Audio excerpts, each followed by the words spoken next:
But Man City has drawn with Sunderland 0-0, and I told you that it's really going to be a hardly heated up game. I thought that maybe City will come up and obviously get a win, but obviously a draw has obviously gone ahead to come in through because of how the 90 minutes really went down at the Stadium of Light. Smash like button, comment and share. If you're totally watching us for the very first time, endeavor to subscribe to this channel so as not to miss out on stories that we do upload in here on a daily. Rokani David is my name, and I'm here to obviously bring you the match reaction as I promised for Man City versus Sunderland. Now, this game was what we call a litmus test for the side of Man City. Why? I've already told you that Arsenal's always gone ahead to find it hard and not to look like Arsenal every time they play after Man City has gone ahead to play. And we've gone ahead to see it, at Man City. Pressure has been huge for Man City. You understand? Pressure has been really huge for the club of Man City.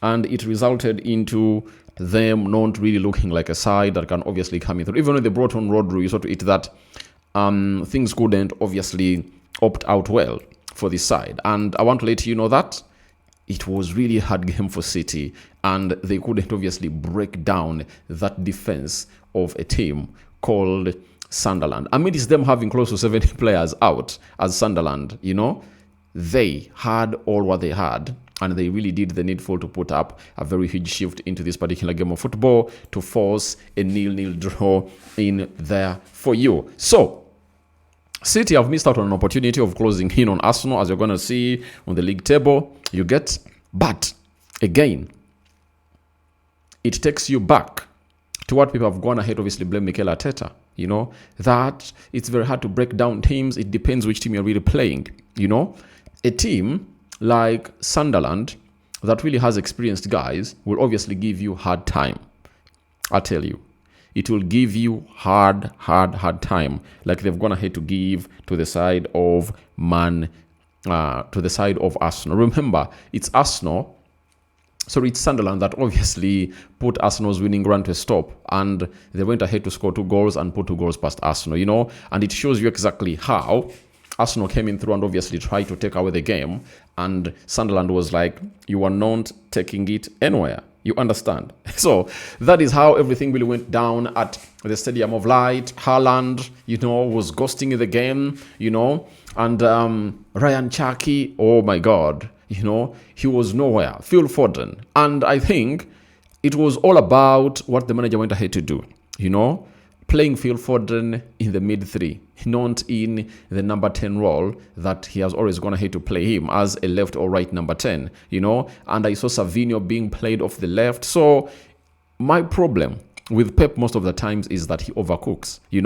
If you've gone ahead to find a winning formula, why, why are we really having him really do this? He overcooks. That's my problem with Pep, And Reinders in there, coming off the bench after really performing very well against a team known as Nottingham Forest, scoring a goal, and he comes in through to play only 6 minutes. It's the problem. Is it the problem of crossing the bridge before you reach it? Because 3 days from now or 2 days from now, Man City are gonna be playing a team called Chelsea, and they're hosting it at the Etihad, Now, what if you've gone ahead to really lose 2 points at the Stadium of Light, and Chelsea comes in through and also makes you lose 2 points?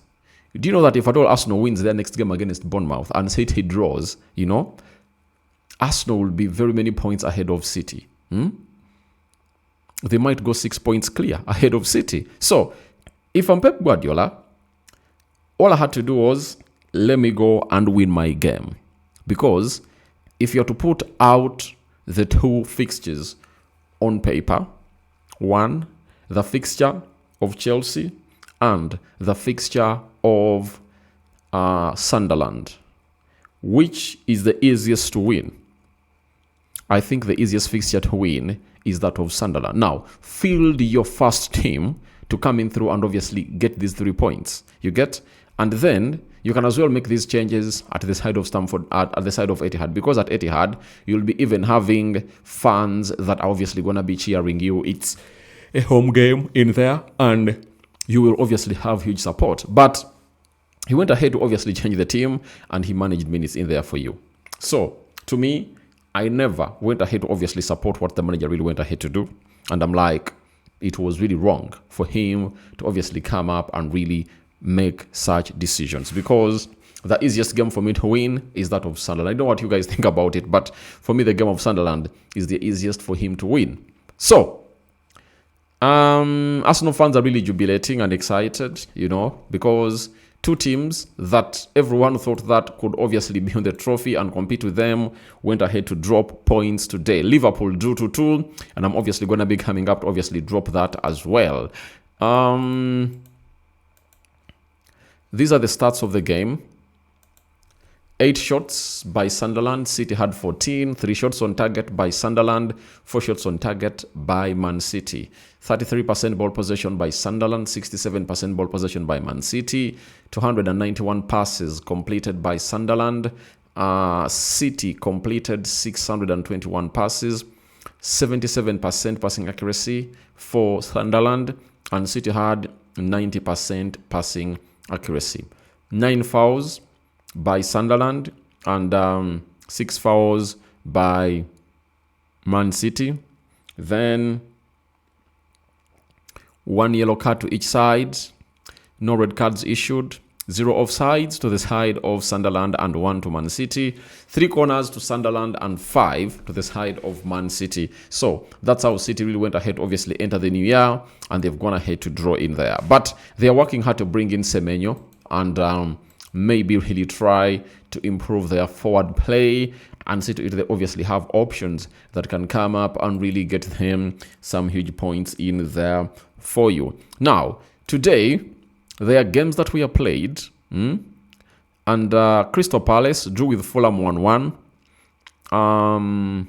Liverpool drew with Leeds 0-0. Sunderland drew with Man City 0-0.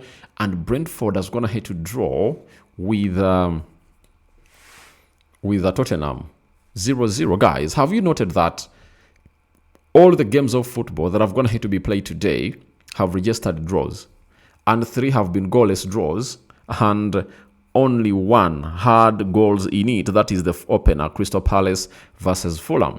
So that is really hard in there for you.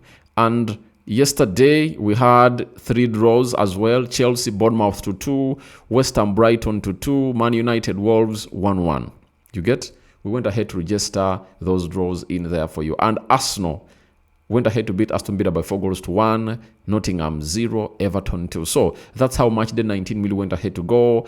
And as we came into this game, obviously Arsenal was on top of the league, and they are comfortably seated there, and they're stamping their authority in there. So on Saturday, Aston Villa, right, are playing Nottingham.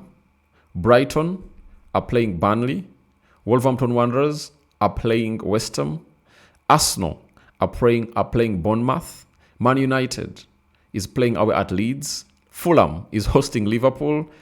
Tottenham Hotspur is hosting Sunderland. Everton is hosting Brentford. Newcastle is hosting Crystal Palace. And the big one, Man City, will be hosting Chelsea. Let's go to the table and see how it's really looking. I'm talking about the Premier League table. This is how it looks. Arsenal seated on top of the table after half of the games of the season have gone ahead to be played, and it's having 45 points in 19 games. All teams have gone ahead to play 19 games. Man City is second with 41 points. Aston Villa is third with 39 points. Liverpool is fourth with 33 points. Chelsea is fifth with 30 points. United is sixth with 30 points. Sunderland is seventh with 29 points. Everton is 8th with 28 points. Brentford 9th with 27 points.